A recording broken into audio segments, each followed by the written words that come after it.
اے سے لے کر زیڈ تک ہم نے یہ وعدہ کرنا ہوگا پاکستان کی عوام سے کہ ہم نے اسٹیبلشمنٹ کے ساتھ نہ خفیہ رابطے رکھنے ہیں نہ اشکارا رابطے رکھنے ہیں.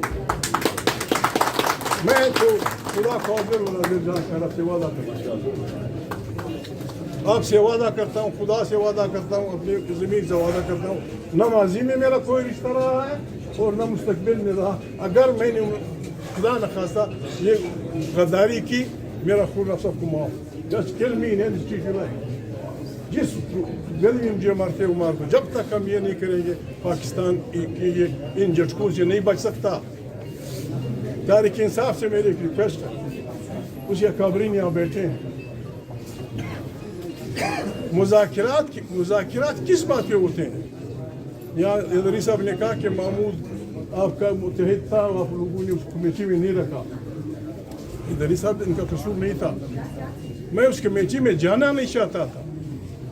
جس حکومت کو آپ انلیجیٹیمیٹ سمجھتے ہیں, جس حکومت کو آپ چور سمجھتے ہیں, جس حکومت نے آپ کا گھر بار سارا چوری کر کے رکھ دیا ہے, اس سے مذاکرات نہیں ہوں گے, اس سے مال کی واپسی کا دعویٰ ہوگا کہ میرا مینڈیٹ واپس کرو, میرا مینڈیٹ واپس کرو. میں قسم مذاکرات نہیں کرتا. میں اس وقت اس کمیٹی میں نہیں تھا. میں ذاتی طور پہ آج بھی میرے گورنر صاحب بیٹھے ہیں, بڑے بڑے وکیل ہیں, میں آج بھی اس اسمبلی میں بیٹھنا جرم سمجھتا ہوں. ہم ایک ایسے اسمبلی میں بیٹھے ہیں جو زر اور زور کی قیمت پہ آئی ہے, جس نے ہمارے ساتھ ظلم کیا ہے, جس نے ہمارے بچوں کو مارا ہے, جس نے ہمارے بیٹوں کی عزت چھین. ان کے ساتھ بیٹھنا گناہ عظیم ہے. اس پارلیمنٹ میں اگر ہم بیٹھیں گے تو ہم وقت کے ساتھ ساتھ اس کو لیجیٹمائز کر دیں گے. ہم نے اس کو لیجیٹمائز نہیں کرنا. میرا پیغام وکیل کا محترم کام ہے. جی آپ میرے پیغام پہنچا دیں عمران خان کو پیغام پہنچا دیں کہ اپنی پارٹی کو حکم دیں کہ اس 47 کی اسمبلی میں نہ بیٹھیں. ہم پارلیمنٹ کے چمن میں اپنی پارلیمنٹ بنائیں گے, 45 والوں کی پارلیمنٹ بنائیں گے. اس کا اسپیکر اسد کیسر ہوگا, ڈپٹی اسپیکر آپ ہوں گے,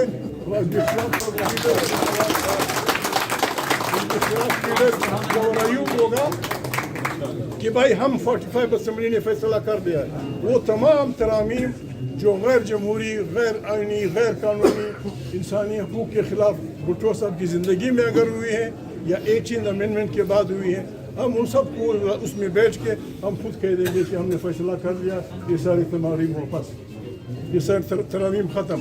اگر وہ ہماری پارلیمنٹ ہماری ممبرشپ ختم کرتے ہیں, وکیل ہیں, جائیں گے ہم اس میں سپریم کورٹ میں. ہم نے یہاں ایک ایسا نظام لانا ہے, ہم افواج کے مخالف نہیں ہیں. دکھ ہوتا ہے, وردی 2 گز کا کپڑا نہیں ہوتا. وردی ایک ادارے کے ساکھ کی نشانی ہوتی ہے. جب اس وردی میں آپ کرمنل لوگوں کے ساتھ بیٹھتے ہیں, جب اس وردی میں آپ اسمگلروں کے ساتھ بیٹھتے ہیں, جب اس وردی میں آپ ڈرگ ٹریفکرز کے ساتھ بیٹھتے ہیں, تو آپ برباد کر دیتے ہیں ساری سی چیزوں کو. اگر آپ وہ گاؤن پہن کے جج کی حیثیت سے قاتلوں کے ساتھ بیٹھیں گے, اواکاروں کے ساتھ بیٹھیں گے, ڈرگ ٹریفکر کے ساتھ بیٹھیں گے, پھر جج بچ کچھ نہیں رہے گا, ساری بربادی ہوگی. ہم وردی کا احترام کریں, وردی ایک سمبل ہے. پاکستان بننے سے پہلے کسی سیشن جج کے کوچے میں کوئی نہیں گزر سکتا تھا. سیشن جج کے کوچے میں کسی سب نیچے لوور ترین جج کے کوچے میں کوئی نہیں گزر سکتا تھا. ان کو بڑی بڑی تنخواہیں دی جاتی تھیں. اب ہم کیا کریں؟ معافی چاہتا ہوں, یہاں میڈیا لوگ دیکھ رہے ہیں, لیکن ہم نے سچ پہ بولنا ہے. آج پاکستان کا جوڈیشری کا نظام اتنا کمزور ہے کہ اگر یہ بدمست کروڑ پتی ارب پتی لوگ کسی غریب انسان کی ناموس پہ دعویٰ کریں, عدالت میں جیت جائیں گے. وہ چیختا رہے گا کہ بابا میری بیوی ہے یار, خدا کو مانو, فلانی مولا نے نکاح پڑھوا, کہہ دیں جج نے کہہ دیا تیری بیوی نے یہ اس کو. اس جوڈیشری کے نظام سے کیا امید رکھتے ہیں؟ ہم نے بالکل ٹھیک اقبال علامہ اقبال جب جوان تھے تو انہوں نے جو مشہور وہ لکھا ہے، اٹھو مری دنیا کے غریبوں کو جگا دو، خاک عمرا کے در و دیوار ہلا دو، جس کیس کے کام کو میسر نہ ہو روزی، اس کیس کے خوش ہے گندم کو جلا دو۔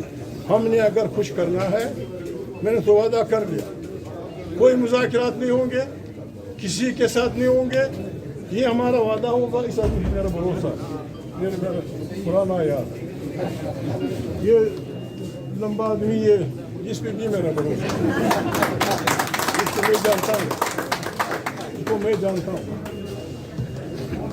ہم نے اگر مذاکرات میری تجویز ہے، عمران خان سے کہہ دیجیے، اگر ہم نے مذاکرات کرنے ہیں تو ہم نے اسٹیبلشمنٹ سے مذاکرات، اسٹیبلشمنٹ غلط ہے، فوجیوں سے اگر ہم نے مذاکرات کرنے ہیں تو اس لیے کرنے ہیں کہ انہیں باعزت راستہ دینا ہے کہ اپنی چمڑی میں چلے جائیں۔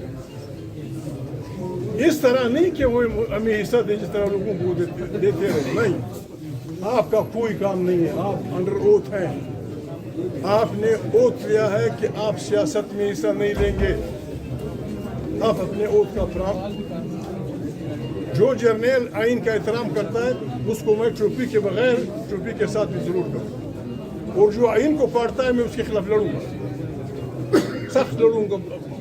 ابھی سنا ہے مجسٹریٹ صاحب نے،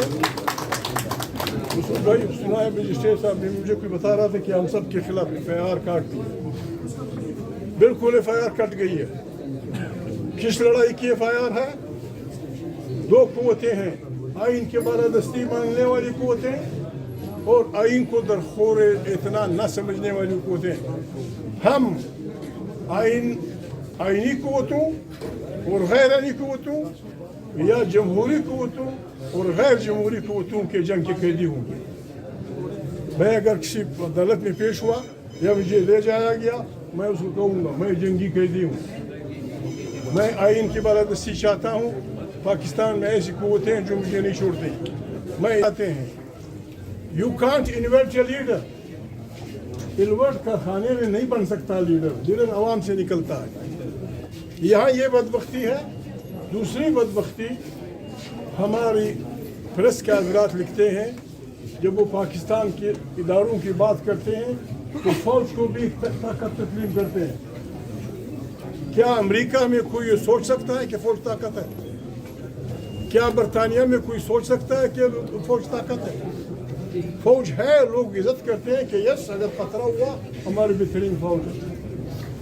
ہم نے افواج کو اس فریم میں لانا ہوگا جس فریم میں دنیا جان کی افواج رہتی ہے۔ تیسری